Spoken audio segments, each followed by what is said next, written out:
Welcome. This is the last sessions of the day. I guess you have been filled up during the days with a lot of information and a lot of thoughts. I have a book of notes I need to read on the way back home. But I'm Ingunn Sørnes. I work in the NTO in Norway, Innovation Norway. I'm in the board of the GSTC. And I'm here to moderate and take us through the discussion now on smart cities and regions. And I have some reflections on the title first. And it means that we are going to get the people sitting here already to share some thoughts, some projects, and what they are doing with us. So I hope you, of course, are active and have questions, and the better to use the thumb for the questions already raised instead of having new. I have to shift glasses all the time to read it, so then you will get confused. So the thumbs are very good, but you could, of course, ask questions. With me here in the panel, we have three very nice ladies. We lost one of the presenters, so we do not have Suvon with us, which is mentioned in the program. But here we have, from the left, that is Annika Fredriksson. She's the CEO of Swedish Lapland Visitor Board. And she's also engaged in Visit Arctic Europe, an EU program, very experienced in nature tourism, experienced in tourism.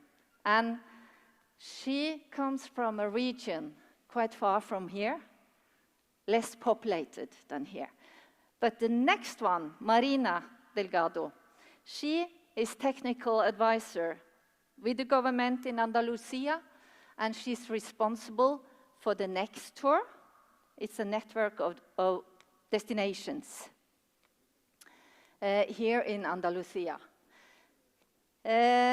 Also very experienced in tourism. When I learned your bio, you have done a lot of things that is interesting to look into. NECSTouR is the Network for European Regions for Competitive and Sustainable Tourism. And then, here, close to me, we have Sara Martínez-Cañavate. Yes, it's very difficult with the Spanish. She's a consultant at ECOTERRAE, and she is giving us some interesting insights about the people here in the room, actually. You are? Yeah. But also trying to translate this into something that we can use. She is experienced both in sustainable tourism, but also climate change. And I guess quite good with numbers. So smart cities and regions, it's not longer a word that is put into fashion magazines. Earlier, at least in my young days, smart was something you put on or looked like. It is slightly changed. It is used quite extensively about processes, projects that embed data, smart thinking, or solutions into their programs. And it is a popular term to use to describe that you maybe need new data on board to take new decisions. To be more effective, to be more user-friendly, to serve the needs. And above all, the term is used a lot to describe what we should say, the transformance into more sustainable future. So it's used a lot on the climate and sustainability issues. And also when you go into innovations, you think new thoughts, and you want to put maybe also new stakeholders in.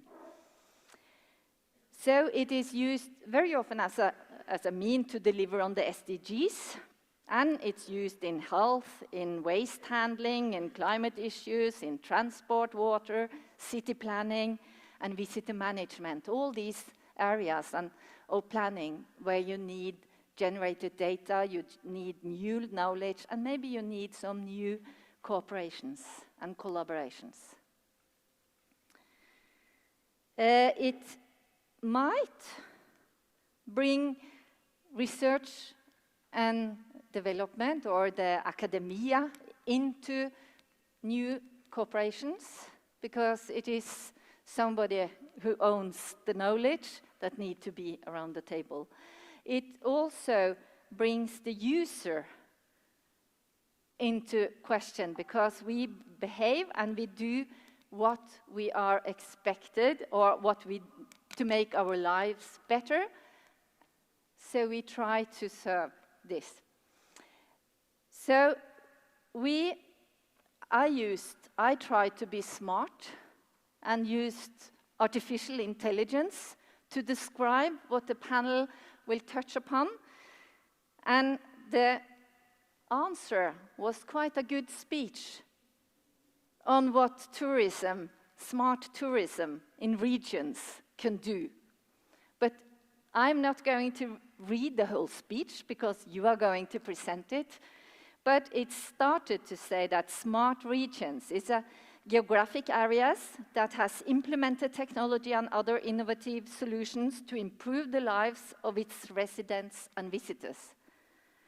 In the context of tourism, a smart region can use technology to enhance the visitor experience and make it more enjoyable and convenient. So we touched upon the matter that the regions, they are for those who live there, better lives for them, but also for those visiting. So you can test artificial intelligence and you get answer in a lot of ways. So, but we have seen it's not a kind of recipe on what to put in a program or a project. But there are some different, what she said, contents. UN have a program called U4SSC, who is doing measurement in municipalities. In my country, Norway, it's used quite a lot by the municipalities. You have two representing two different EU programs here on smart specialization, one of them, and the NECSTouR, which is under the European Regions for Competitive and Sustainable Tourism. And we also know that Sevilla, and I think you have been involved in that, Sara, they just got their 2023, they are announced as the European Capital of Intelligence. And just outside the building here, you can find their kind of exhibition room for what they are doing. So it's nice to drop by. But I think you do not start with thinking that you want a smart program. You want smart regional development. You start with your challenges, and then you can use smarter solutions. So I think we will hear about both the challenges and then maybe some of the solutions. So I think I can call up the first speaker here, Marina, the local one from Andalusia, who can tell you about what she's doing here in the area. Here you are.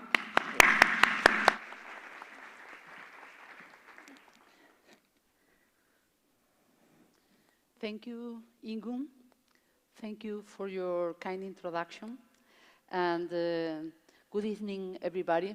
I'm really glad to be here with you today and with my colleagues in this panel to address such an important and interesting topic, that is, how can we get better places to live and at the same time get better places to visit too, improving the well-being of local citizens and visitors. I think this is our big issue.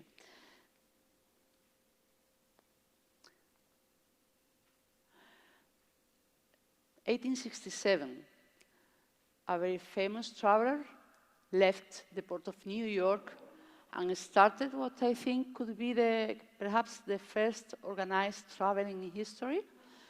He used a carbon fuel vessel with 150 passengers. And it's interesting because this reminds me of the journey we have made throughout the concept of what tourism is. From the traditional concept of tourism, we then have been talking for many years, perhaps too many, about sustainable tourism. And then we start to talk about regenerative tourism. Let's go into and see what is this all about. But let me recommend you this book because it's really delightful. I think you are going to enjoy it very much, by the author of the father of Tom Sawyer. Okay, I'm here representing NECSTouR, that, as Ingunn said, is the network of regions for sustainable and competitive tourism. NECSTouR, well, I'm also here representing the Andalusian government, the Regional Ministry of Tourism, Culture and Sport, that holds the presidency of NECSTouR right now. NECSTouR is a network of European regions. It gathers more than 40 regions, 30 associated members, including academia, belonging to more than 20 countries in Europe. We are a really big network.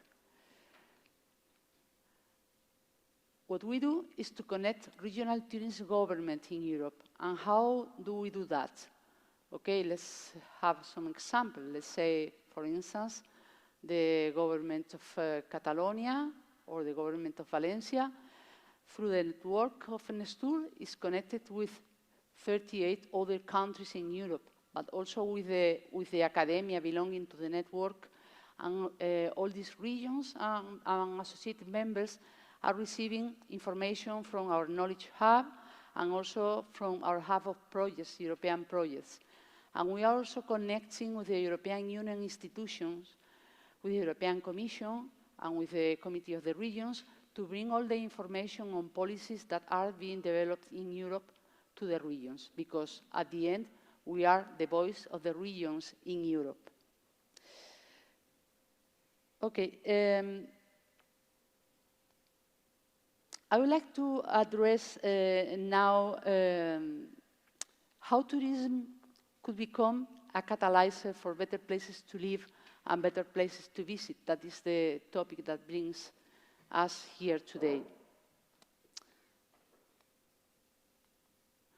From the point of view of NECSTouR and of Andalusia, when we talk about what a smart region is, we take into account the economic, social, and environmental sustainability in a way that maximizes the benefits of tourism while mitigating the negative impacts. Smart destinations supply innovation and solutions to address challenges such as seasonality, sustainable mobility, and management of visitor flows. This is important because our concept of what a smart region is, or how can, to say it in other words, how can a region be perceived as a smart destination, is slightly different to the concept that the European Commission uses, for instance, for smart cities, that is more specific, more related to how traditional networks and businesses develop through digital solutions better practices for local citizens and businesses. So I would like to go more in depth on these issues, and to do this, I would talk you about our Barcelona Declaration, Better Places to Live, Better Places to Visit, because the Barcelona Declaration that was launched in 2018, at the same time the European Tourism Year for Cultural Heritage, is our enabler for this concept to develop these better places to live and better places to visit. And the catalyzers of the declaration are the regenerative tourism, climate action plans, and the development of alternative measurement indicators throughout one of our more important projects, that is the Tourism of Tomorrow Lab.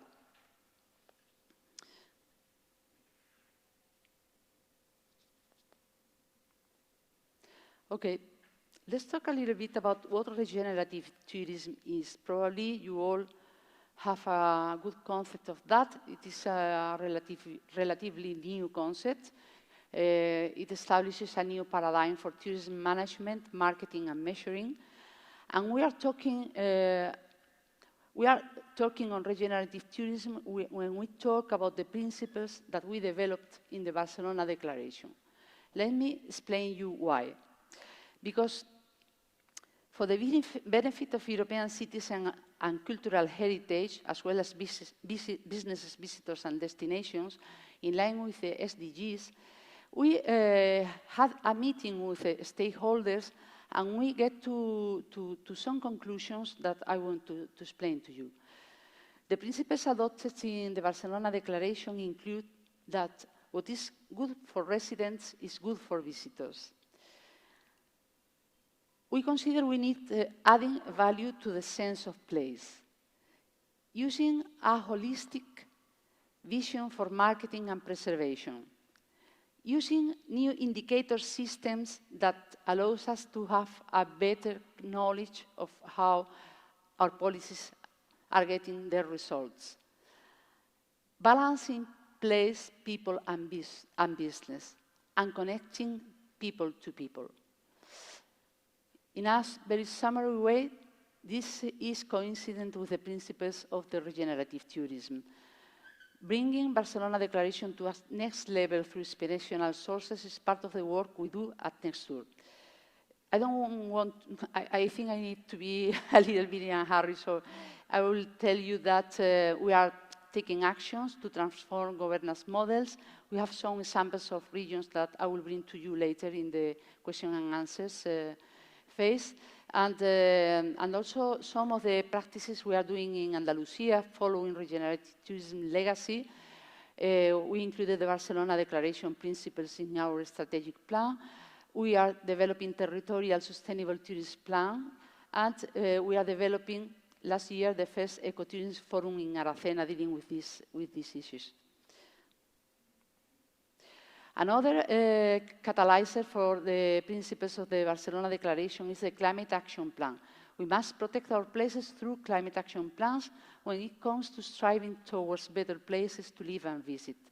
NECSTouR climate action plan is important for us, the regions. We are committed with the, it couldn't be another way, with the Glasgow Declaration, the Tunis declares emergency, with the European Union transition pathway for tourism, and we strongly believe in the need of supporting and accelerating climate action on European regions, with the objectives of supporting members in delivering climate action plans, raising awareness on the tourism transition pathways, and we are also having some good practices that I will explain to you later when we have the opportunity of talking a little bit more.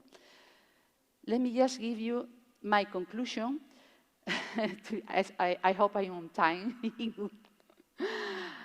Okay, having tackled these enablers for better places to live and visit, we believe that every challenge towards more livable regions can become a scalable opportunity. For this, I would like to end by providing some last interventions in regard to regenerative tourism and climate action. We think we must translate commitment into action by gathering a critical mass, empowering the community, attracting talent, and deliver capacity building for more data-driven decisions. We consider we must integrate tourism across policies, climate action plans and budgets, and we must enable Europe to lead mechanisms to transform tourism models, allowing multi-level governance and cooperation.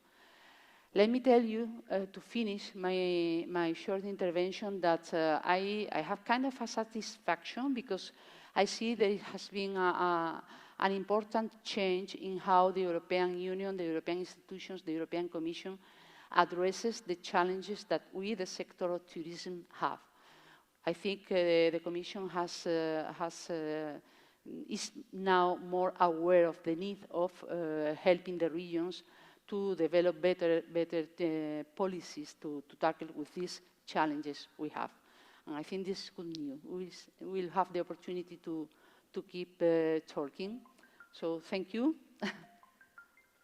And back to you, Ingunn.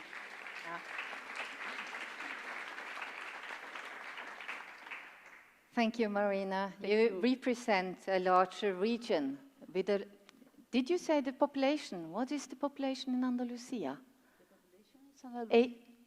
population is 8 million, yes. Yeah, more than 8 million. 8.5.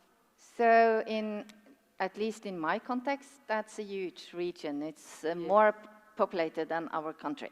Yeah, so it's like a whole country. But now the population, when I checked, is not so much. 90,000?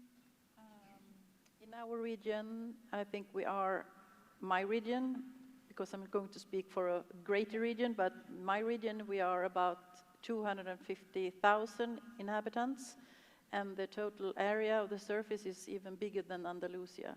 Yeah. So we have different kind of conditions. Yes. So please, Annika. Thank you.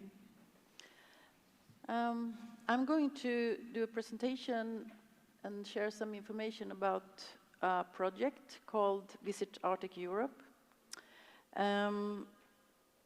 But first, I would like to say hello and also thank you for being invited here, speaking about this really important thing for us, but also to meet up with all you during this conference.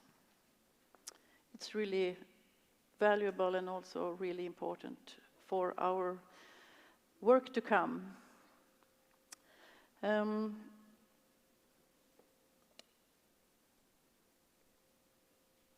Då ska vi se. How about this? Where should I? Next, okay, thank you. Visit Arctic Europe is a collaboration between the regional tourism organization that represent the northernmost parts of Norway, Sweden, and also Finland. We have a lot of things in common assets, but also common conditions. The project is financed by the private sector, the industry part of, and also some public financiers. So it's a really good example of a public-private initiative. Next. This project was also chosen to be as one of the European Commission's Smart Regions project. So we're really glad also to share a lot of the experiences and also the work we do. So we have a common website. It's called Visit Arctic Europe, where you can also find different kind of more information about this project. We have been having this kind of co-work since 2015, and we are planning to continue, but just leveling the teamwork. The next.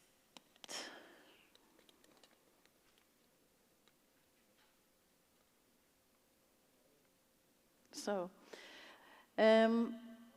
This area has a specific or extreme geographical location. It's even north of really known northern outposts, such as, for instance, Anchorage in Alaska, Nuuk, the capital of Greenland, Kamchatka, Russia, Reykjavik, Iceland.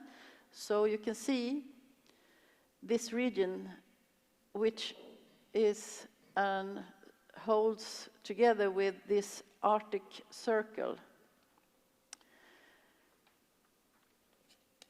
As you can see, this Arctic part of the world consists of 8 nations, and by these we're representing 3 of them.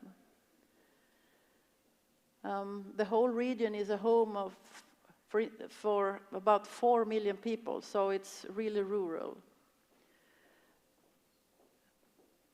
But still, it is a huge area. As you can see down below, that I think it was last year, no, 2020, we got this kind of heating record, which is really scaring us, of course. It was 38 degrees in Russia, in this region, and that's not normal. So the temperature heating is even rising more rapidly in this region than in the whole world, as like the median. But thanks to the Gulf Stream outside our neighbors in Norway, we have this kind of subarctic climate. So we have ordinary societies and, universities and all these kind of things due to this extreme geographical position.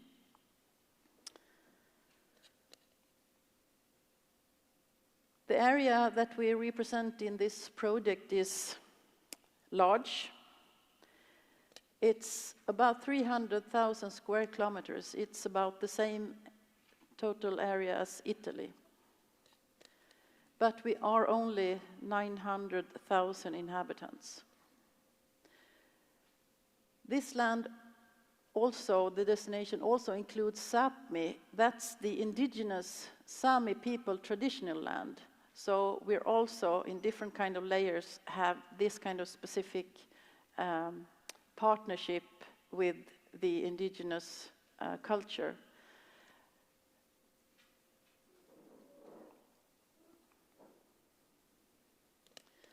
So you can also see that in our project logotype, we also have, except for the countries' flags, we also have the Sami flag. So we are like 4 flags in this, but we are 3 countries.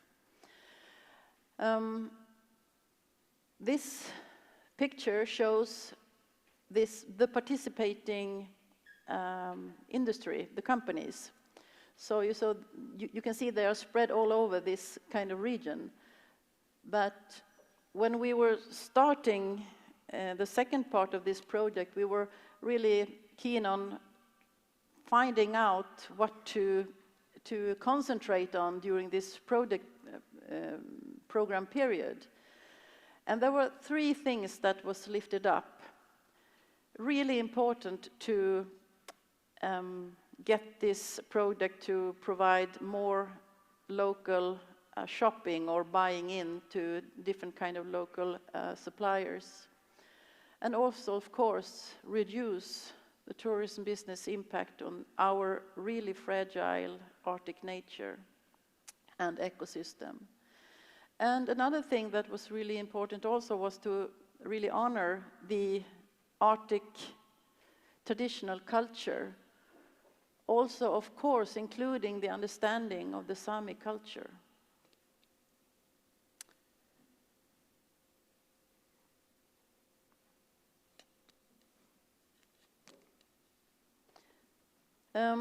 This, as I said, was the second part of a project.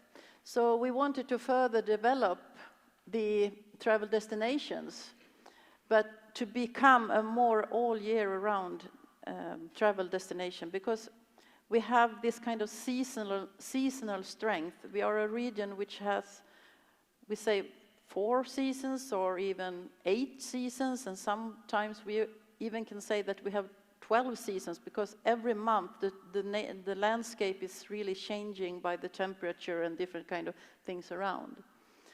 And we wanted really to flat out this kind of shoulder seasons, to also to focus on this kind of not low seasons, but where we had less visitors. And on the opposite, it's like an opposite thing, because we really would like to welcome more visitors.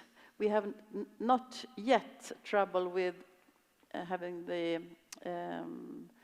problem with trying to reduce the visitors, but we want to have more visitors, but of course we want to have the right visitors. So increasing the value of every visitor in the region. We work in 3 work packages. One is competence development, and also, of course, then marketing and accessibility, which is a really crucial thing for us in this region. In competence development, of course, the digitalization is really a key factor. And due to our 3 countries, we are somewhat in the front line of using digital solutions and different kind of tools and also methods. We, for instance, has been using in this project, we are helped out by artificial intelligence, combining the interest for the travel destination and also matching this kind of interest with the company's offers. So we're doing this in a really specific way, and we can do it all 3 countries together. And by using this kind of data together, we increase the value and also the possibility to even match and create values for the potential travelers and, of course, new and relevant business for our companies. Of course, sustainable development is a really important thing, and also the product development, as you all know.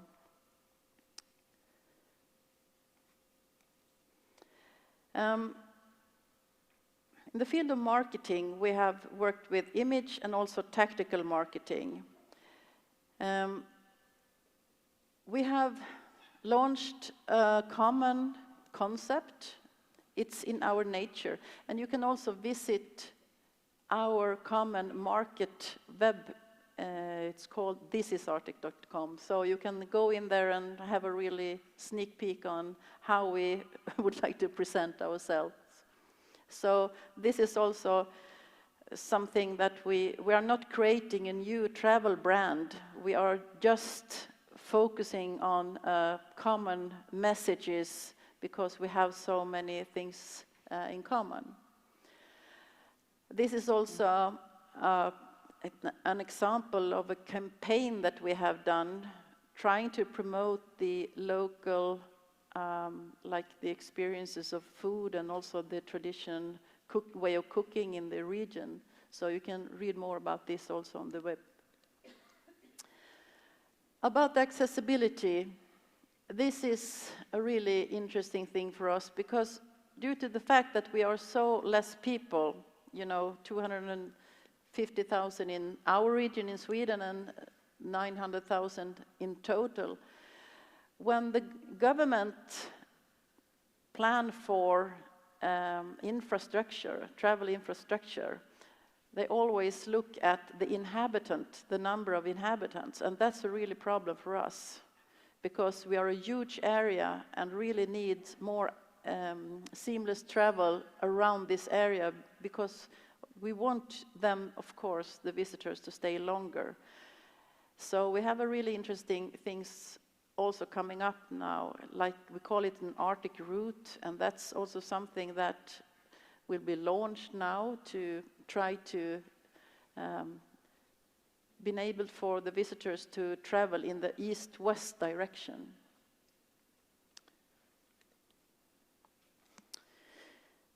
But this project, it was formed and written before the pandemic.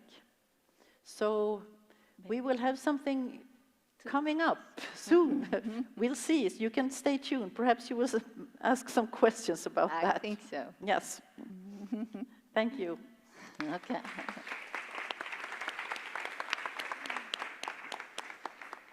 Thank you, Annika. We will follow up on that in the discussion. Then, Sara, Okay. the floor is yours. Just to give us some harder facts, I guess. Yes. Well, thank you. My name is Sara, as she was saying. I'm a... Oh. Let's see if the presentation wants to... Oh, okay, wait. Sorry. As I was saying, I'm a consultant from ECOTERRAE. That is like a local, from Seville, climate change consultancy. And we have been in charge of the calculation of the carbon footprint of this event. This might sound a little bit disconnected of the topics that they were talking, the other two colleagues, but actually it isn't. We as a climate change consultant, we touch a lot of subjects, as you can see, regarding like sustainable mobility, for example. That is one of the key things in the sustainable tourism. We have been in the past few years, I don't want to get like really involved in what we do, but for you to understand how all these topics are a little bit connected, so we can help creating climate change, climate adaptation plans, and we have done it in over 150 cities and towns, including, of course, Sevilla. We help with sustainability mobility plans for not only private organizations, but also public ones, so we can like help them in that transition into a more sustainable way on transportations in the city. And we have helped with like climate projects, which include like from like helping city to transition from fossil fuel use like transportations to hybrid or electric ones, also increasing, for example, the number of like public service bikes, so people can use it and transport themselves when they are coming to visit in another way, or impulse a car sharing service that it can also be used for tourists that are usually going to similar destinations, use that transition into also like electric vehicles. So, but before you know, getting into like deep plans, adaptation reports, I want to start like from the very beginning, like we have done here. In order to understand what the carbon footprint of an event is, we need to understand what a sustainable event is. So, according to the United Nations, a sustainable event is the one that which is designed and organized, which in like these following two goals. The first one is providing with some benefit to those who participate in any form of it. So I hope that you feel that you have gained some benefit from coming here to this event and visiting Sevilla. And you have done it in many ways, like all of you here, or for example, me. I have already learned many things that I didn't know. You were given the opportunity to do networking and create potential like new projects or ideas together that can help your regions or your organizations to move forward into a more sustainable path. And as well, it's an event that tries to minimize any negative impact to the environment. And this is where we come from. So in the way that it has been done, for example here, it has been by calculating the carbon footprint of the event. So using it, they have also created a list of good practices that they can implement in this very event that we can see later, that have helped decrease the tons of like CO2 that is going into the atmosphere because of the creation of this event. So the next question would be, what is the carbon footprint of an event? I don't know if you have, I'm sure that you have gone to more events or congresses. Maybe you have never, gotten the chance to stop and think about this, like, what is my impact, or what this event, what is the impact of this event that I'm coming to, maybe like to create a more sustainable future, but we as well are having an impact here. So just to like summarize a little bit, so you have like a better understanding of what this is. These are the main sources of emission that any event has. We know that it's not the same coming to this Congress that maybe creating an event that is like a international music festival, or having an event that is like a monthly local market. Those are different, but there are like some sources that keep repeating. They have like a concept, like for example, the water management, how much that we consume, like which food and drinks we purchase. For example, you were given, because we asked like different like choices of meal, so including, for example, vegan, vegetarian meals. It's something that is being new in this type of events, and it's also a good practice that is being implemented.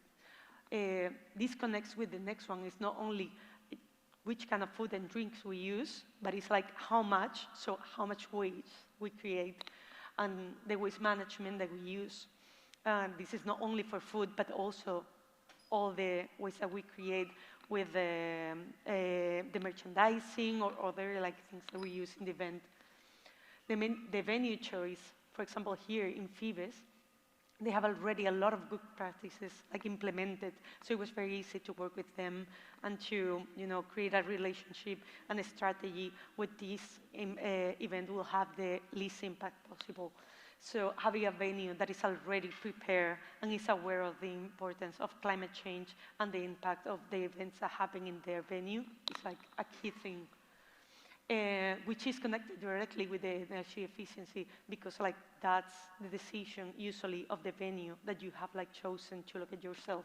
So having, for example, a venue that use renewable energy or have like local solar panels like installed, it's like a great thing and something that is being demanded like very often lately. For example, like the product purchasing. So in order to create here this event, like a lot of things have had to be purchased, starting from the logos that have been printed, the carpets that have been put, and they will be potentially like thrown away later, merchandising, our name tags, etc., etc.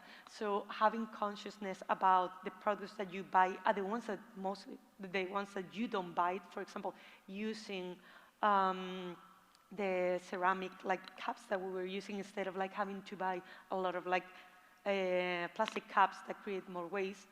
It's another way of like seeing this is the least, but not the last but not least important, travel. This is the main source of like greenhouse gas emissions in this event, and mostly when it's coming from like an international audience such as this. So just to summarize like a little bit, like how to analyze an event, like those topics that we have been talking, you can see them like this spread in this like little graphic, but with this I just wanted to let you know that it's not only when we analyze and create this like carbon footprint, we are also thinking in the pre-event and the post-event, because like days before people are here, the suppliers like dropping off things, doing some installations, electrical work, or even like at the very end coming up to make the management of waste or like picking up things. So why it's important to calculate it? As you were seeing, there's a lot of like sources like including involved in creating an event and being sustainable while doing it. So the main thing is the carbon footprint help us providing technical evidence, which is like a key word, which is used to elaborate like these sustainable plans and choices for future events. So these are like a little bit, I don't want to get like very deep into the technical parts, but as you were seeing before, we have this analysis of the impact of the most impactful sources of emissions. Then we take internal action and support the suppliers to do the same. And this is done in this, for example, by collaborating with GSTC and Phoebus into helping us so we can have all the data that we need in order to create the calculate. And then setting and implementing good practices like they have been done in here. And then just like once we have the data, we use it with, with the emission factors to create and to get a final number and results. So just to summarize a little bit, like this is, for example, the result of this event. We have had more than less because like there's still some data happening. So this is an estimation, but it won't be more than 200. So we're calculating around 165 tons of CO2 going into the atmosphere, which it will mean that each participant will have had an emission according to almost 1,000 kilograms, which means like a ton of like CO2 equivalent. And as you can see, as I was saying before, like the main sources are transportation, because like most of you are not coming, not even from different cities, but you're coming internationally and from regions far away. So you have done a lot of kilometers flying by plane, which is one of the main sources of contamination and have one of the highest like emission factors. So that's something to think about when the creation of the events happens. Like it is really necessary to move people. Do we have another strategies or ways to doing it, or support them to move in different ways, at least the ones that are coming from Europe?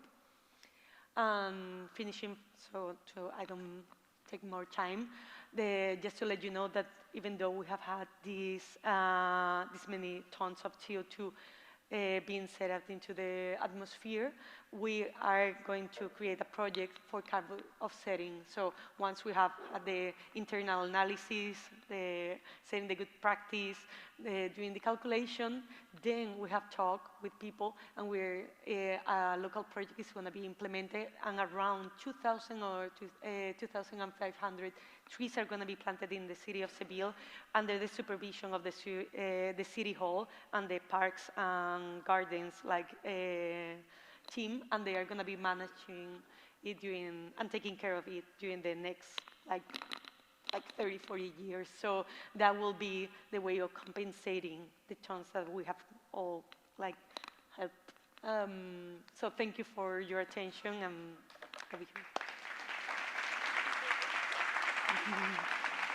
Sorry, none.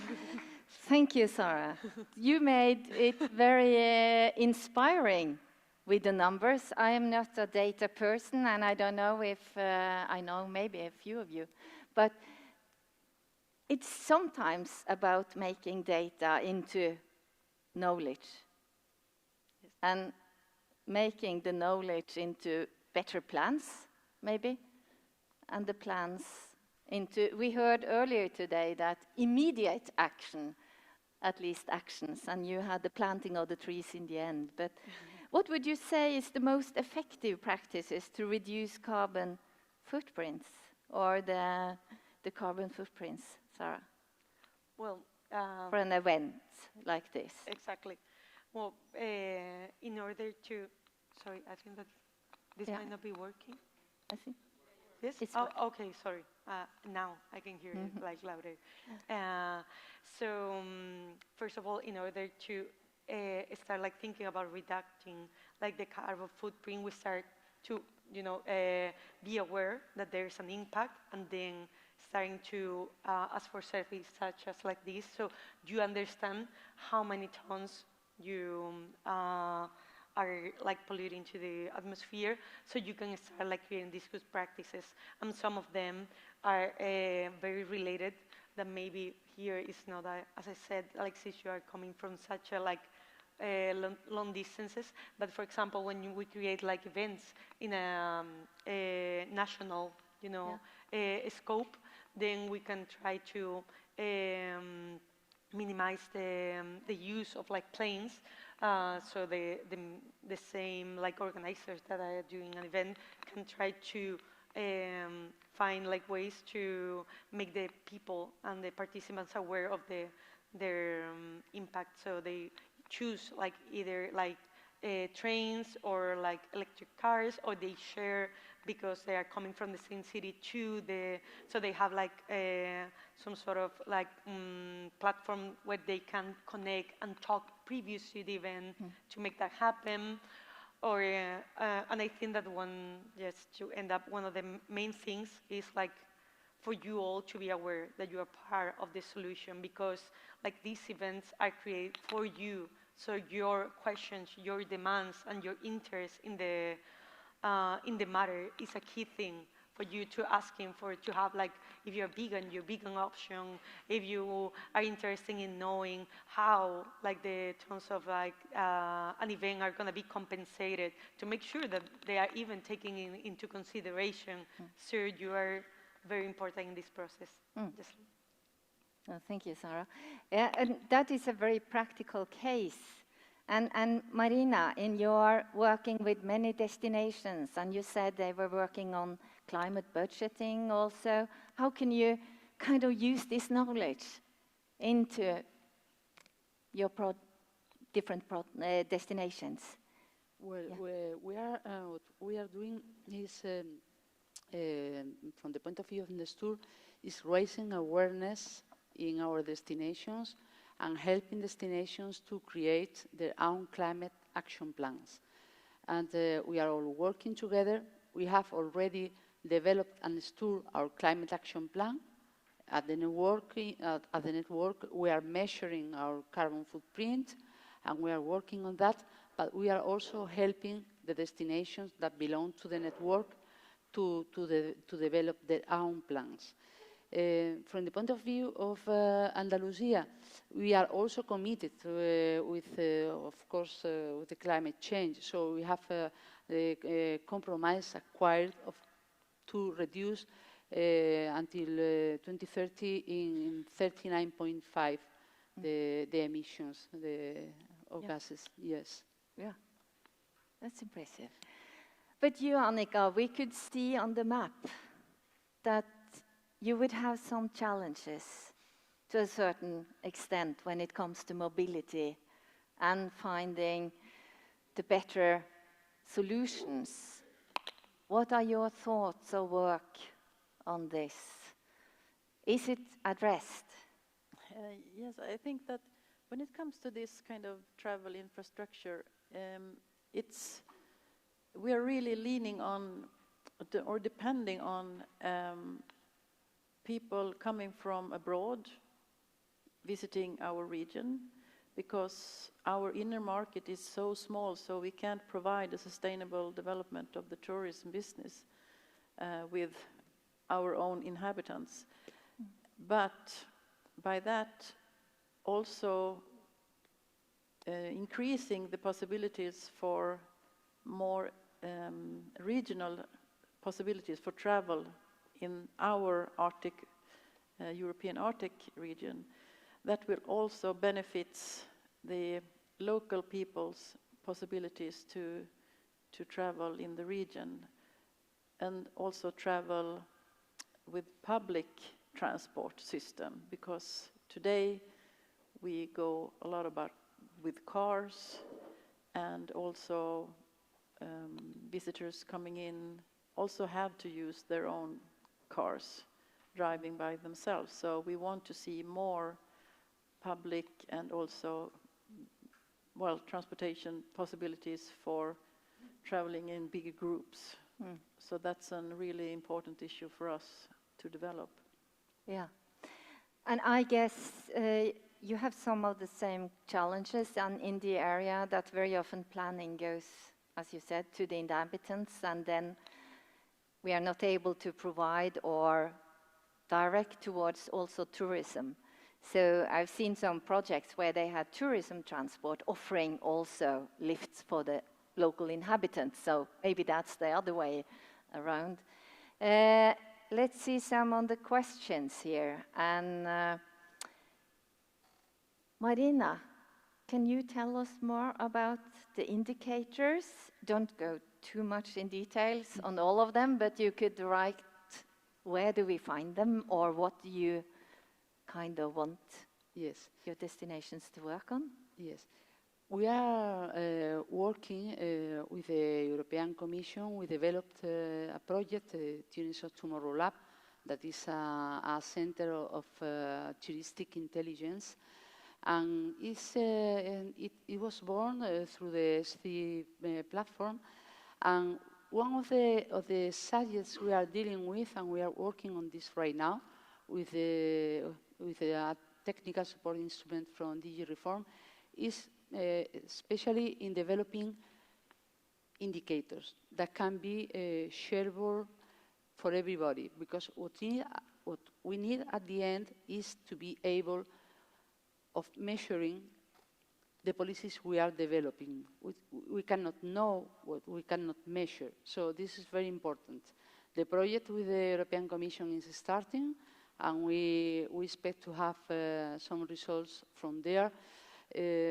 We are also working in Andalusia at the Department of Statistics in SAETA, that they work together with the Tunis of Tomorrow Lab, and they are developing at the Tunis of Tomorrow Lab specific projects to help destinations to measure the issues they are concerned about.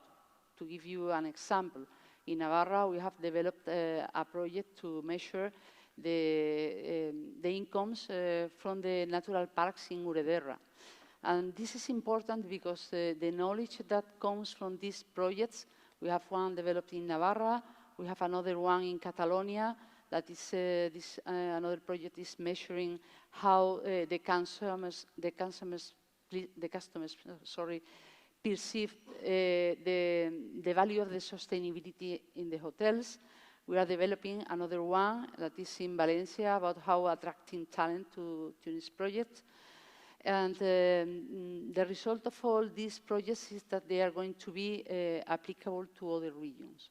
And all this goes about having key indicators that can be shareable, and mainly to have the data that can give us the information that the indicators show. And Sara, can you assist in providing this data?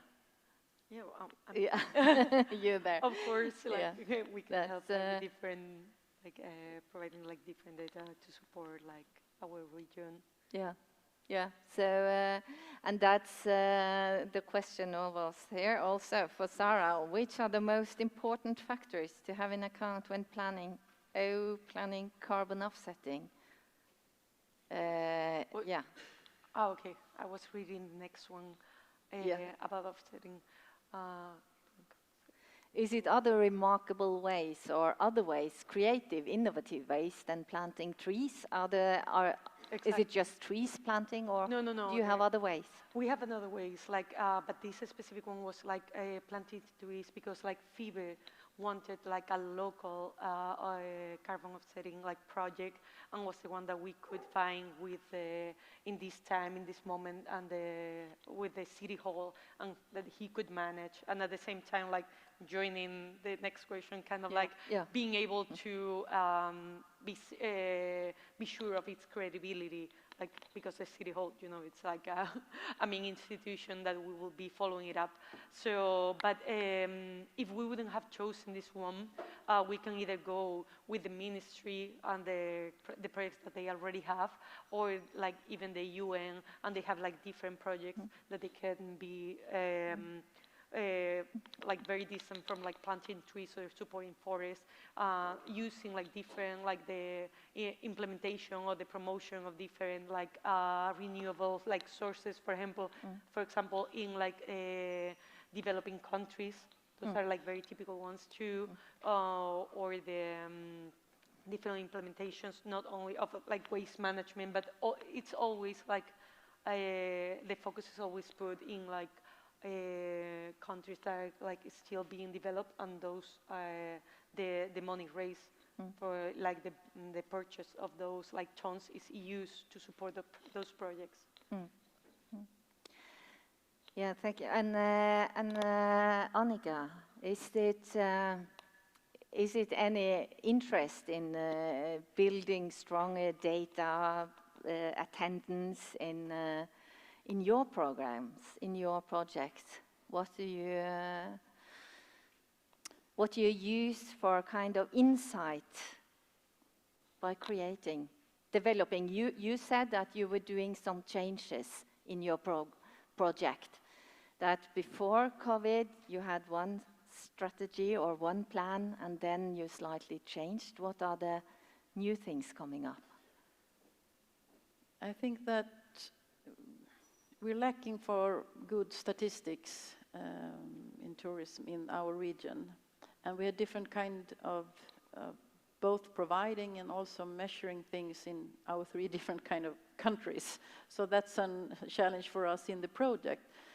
But when it comes to marketing, for instance, we can collect data by our own through our channels and using this kind of artificial intelligence to try to also increase the number of data, and of course increase the quality of data, and also in the for matching up the needs and demands from clients who wants to travel to this kind of destination. And also, of course, that we don't have to market our destination towards people who wants to go to warm beaches and this kind of stuff. So it's using data to be more direct and more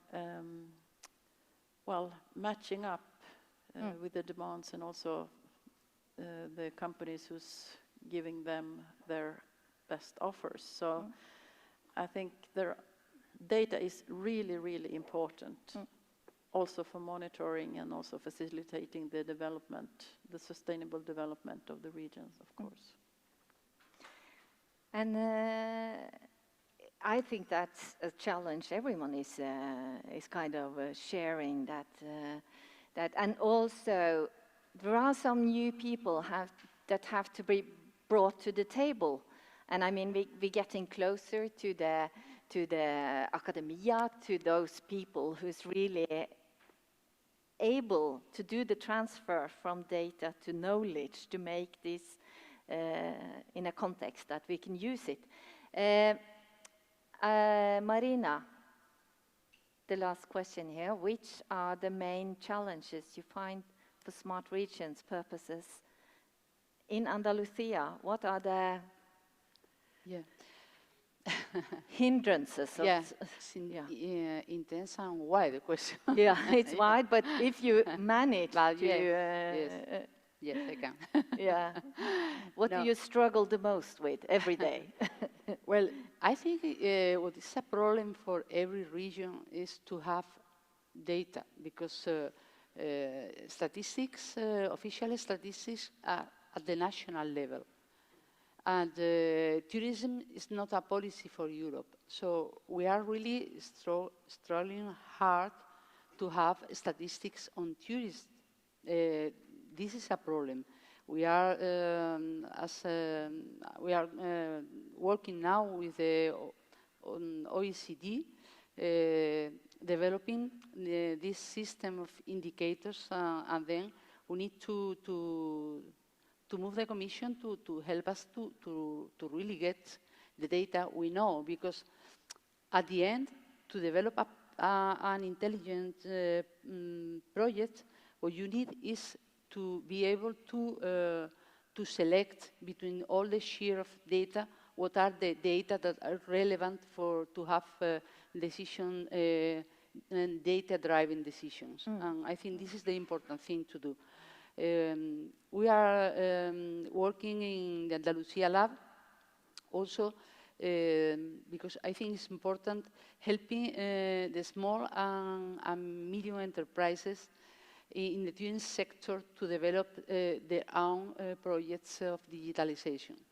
Because the tourism sector is a very complex ecosystem, and it's difficult for different reasons, for the size of the companies, also for the lack of skills of the workers sometimes. So I think to have to develop smart projects in our region, we need also to develop projects of digitalization for the sector, helping the small and medium companies to get to these more digitalized services. And this is a theme that has been up in several settings, that the SMEs is kind of, can easily fall out of all the larger programs, the larger projects. We are running fast, and it's when you are standing there in the reception, or that's your job, it's difficult to join all these theoretical academic words and projects. We have a program of information for the companies that Andalusia Lab and the Innovation Hub, and we are working on it, but there is a lot to do. Yeah. Yes. And I guess this is challenges also in the Arctic to get the smaller enterprises in, and is it a big distance?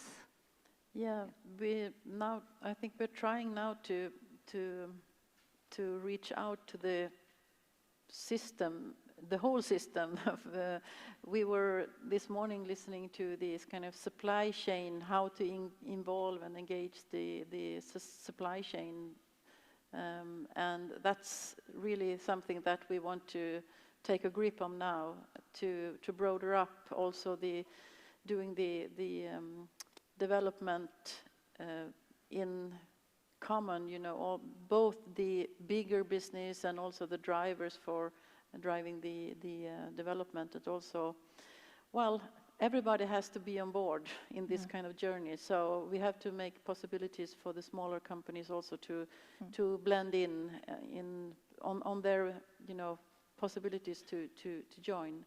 But we can't leave them behind. So it's really important that we can perform some kind of possibilities to participate in this sustainability journey that we are all are. Yeah, and about that, Annika, you gave some signals here that you have rechanged your project. Yeah, what is new? I think that before the pandemics, we were really, as we have heard in many speeches here, very focused on the number of travelers and, you know, increasing everything. But now it's really more about how we can contribute to the local benefits, building the better societies for the, well, people for living, working, and, you know, establishing companies and whatever. But we have to respect the limitations of the places where we are acting or visiting. So that's some kind of key factor. And therefore, I also think it would be like a dream to have the possibility to get data from the visitors in the region, sort these things out, you know. This, if you go to a store or whatever, these things that are bought in this store, how can we take out this kind of data, separating this kind of local consumption from the inhabitants' consumption and also the visitors' consumption? Because if we can in some way prove that it comes in, some kind of consumption from the outer side into the region, and the local economy can increase, that could be it is really important for us to well, re-inform both the inhabitants, of course, and also the governments and all these kind of authorities, you know, trying to improve the role of the tourism business within the different kind of policy sectors and all these things.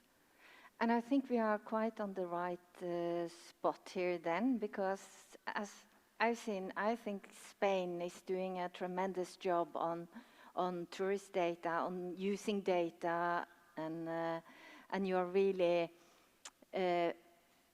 in my view, this is not scientific, I guess it's scientists here, but in my view, Spain is really doing a great job in trying to pull out data and use them. And I think from the Nordic, maybe we should go to Spain and study a bit harder, because it's something about how we, from tourism, can be more advanced in using numbers, because very often tourism falls out because we are not able to show what it means, neither in economy or in other numbers.